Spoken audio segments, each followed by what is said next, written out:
minha história começa numa sessão de terapia.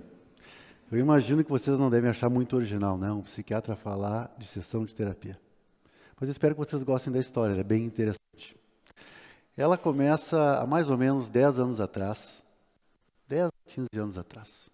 Era um março muito quente, desses marços super quentes que a gente tem aqui em Porto Alegre, final do verão. O paciente então chegou à sessão e me contou das férias que ele tinha tido. Era a primeira sessão depois das férias dele e da minha. Até o meio da sessão ele me contou de pessoas que ele conheceu, de lugares bacanas que ele conheceu. Lá pelo meio da sessão, ele tirou o celular e começou a me mostrar fotos dos lugares e das pessoas que ele tinha conhecido. Na época eu fiquei horrorizado. Eu disse, mas que estranho. Porque na minha formação como psiquiatra e como terapeuta, a gente aprende que a palavra é importante. A cura pelas palavras. A palavra é que simboliza. A foto, o celular, era uma coisa absolutamente concreta. Bom, algum tempo se passou, 10 a 15 anos.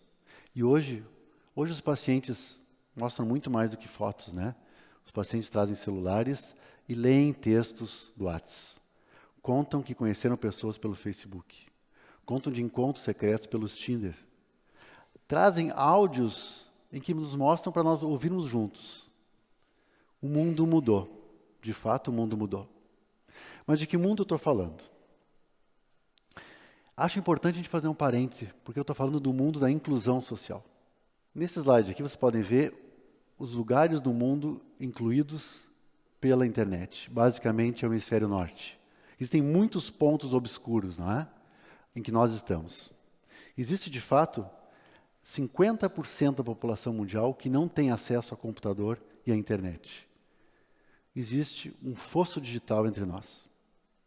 Apesar disso, eu quero deixar claro que eu vou falar, neste momento e a partir de agora, das pessoas que são incluídas no mundo digital, mas eu rendo a minha homenagem àqueles que ainda não estão. Bom, as redes sociais, elas provocaram mudanças profundas na forma como a gente interage e na forma como a gente se comunica com os outros. O Facebook foi criado em 2004 e ele tem 2 bilhões de pessoas usuárias do Facebook.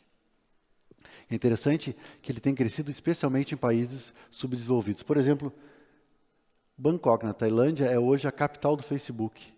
Ela tem 25 milhões de usuários em Bangkok, do Facebook.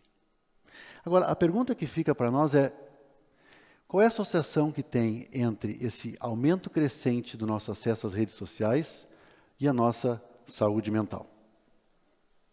Os resultados das pesquisas eles são absolutamente contraditórios, provavelmente por diferenças metodológicas e outros problemas. Pelo menos 3 conclusões, mais ou menos, se pode chegar até esse momento. Existe uma associação entre o uso excessivo das redes sociais e sintomas depressivos. Uma outra associação das redes sociais com a autoestima. E, finalmente, uma associação de dependência com as redes sociais. Vamos começar a falar da depressão. Os sintomas depressivos, eles podem acontecer em pessoas que utilizam muito as redes sociais. Especialmente tristeza e solidão são muito sentidos por pessoas que se utilizam muito das redes sociais. Mas, por outro lado, pessoas que fazem a comunicação online, por exemplo, WhatsApp, com familiares, amigos muito íntimos, elas se sentem menos sós, ao contrário, elas se sentem menos tristes. Acho que esse é um exemplo dos efeitos benéficos das redes sociais com as pessoas. Em relação à autoestima, a autoestima é um elemento absolutamente importante e fundamental de desenvolvimento e de manutenção da nossa saúde mental. Parece que aquelas pessoas com autoestima diminuída fazem muito mais uso das redes sociais também. Principalmente costumam postar conteúdos de autopromoção. E pensando em autopromoção, tem um estudo muito interessante publicado recentemente com 2.000 moças meninas de 16 a 25 anos na Inglaterra. Olha que interessante, elas permanecem 5 horas por semana envolvidas nos seus selfies.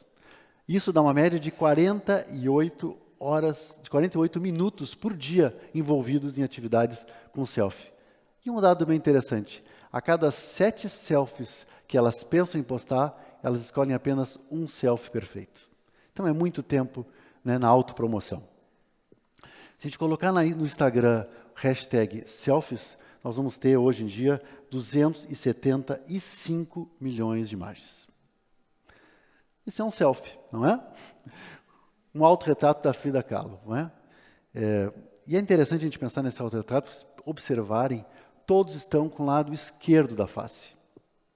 Em fevereiro desse ano, foi publicado um artigo sobre isso.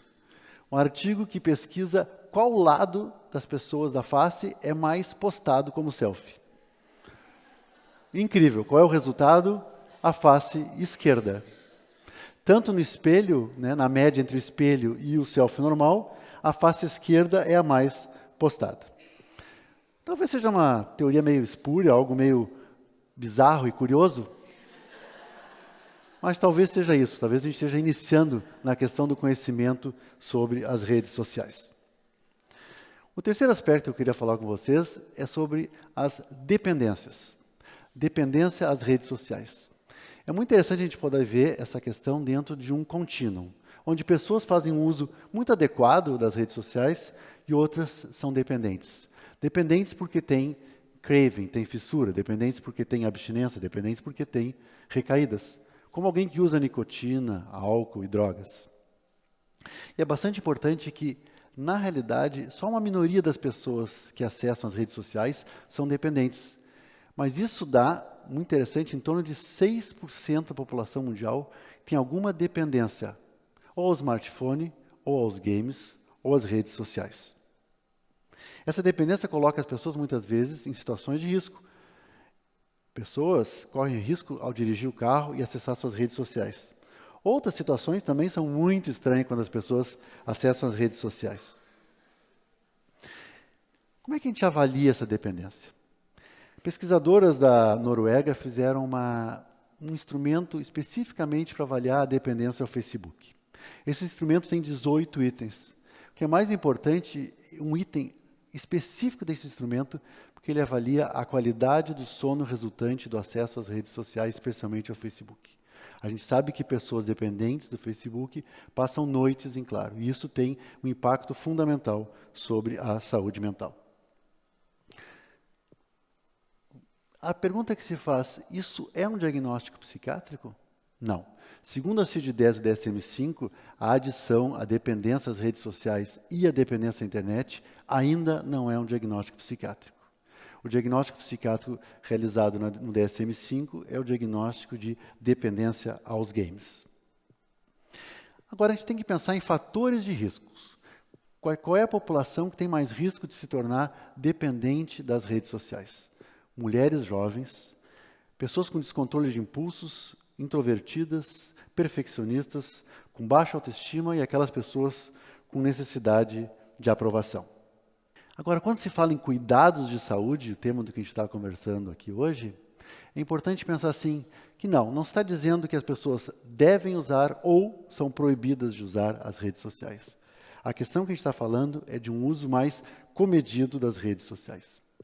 E quais são as perspectivas sobre a gente entender melhor essa relação entre redes sociais e saúde mental? As perspectivas dizem respeito a um melhor delineamento de estudos. Todos os estudos que se conhecem até agora são estudos de associação. Por exemplo, eu falei para vocês que as pessoas que têm mais acesso às redes sociais, elas têm mais sintomas depressivos. Isso é uma associação, isso não é uma causa e efeito. Não significa que as pessoas que fazem mais uso de redes sociais têm mais depressão. Para a gente fazer estudos de causa e efeito, a gente tem que acompanhar as pessoas por um longo tempo. A maioria dos estudos são feitos com pessoas normais. Nós precisamos saber de estudos com pessoas com transtornos psiquiátricos, por exemplo, depressão, transtorno bipolar e outros. Os estudos são feitos de uma forma em que generalizam as redes sociais. As redes sociais são muito diferentes, o Instagram, o Facebook, o WhatsApp. A ideia é que se necessita fazer estudos muito específicos para cada rede social. Provavelmente o que a gente está falando, então, é de uma educação para os novos usuários. E isso passa pelas escolas, passa pelos estudos fundamental, passa pelos professores e passa especialmente pelos pais. E no Brasil, gente, a gente tem um problema muito sério. O Brasil é um dos países que as crianças acessam a internet mais precocemente, aos 9 anos de idade, na média. E elas ficam mais vulneráveis. Vulneráveis a situações de exposição à automutilação. Por exemplo, a baleia azul. Elas ficam mais vulneráveis ao comportamento fitness, que pode originar transtornos alimentares como bulimia e anorexia. Elas ficam mais vulneráveis ao cyberbullying.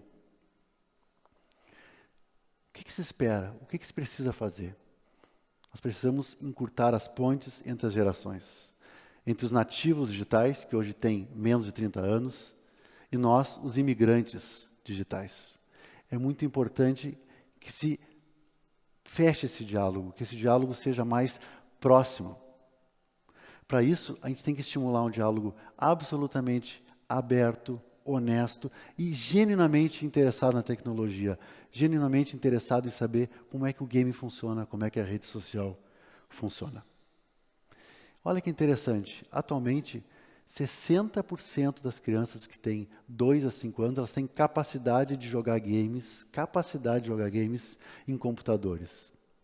20% delas conseguem jogar em aplicativos de smartphone e só 11% têm capacidade de atar os seus sapatos.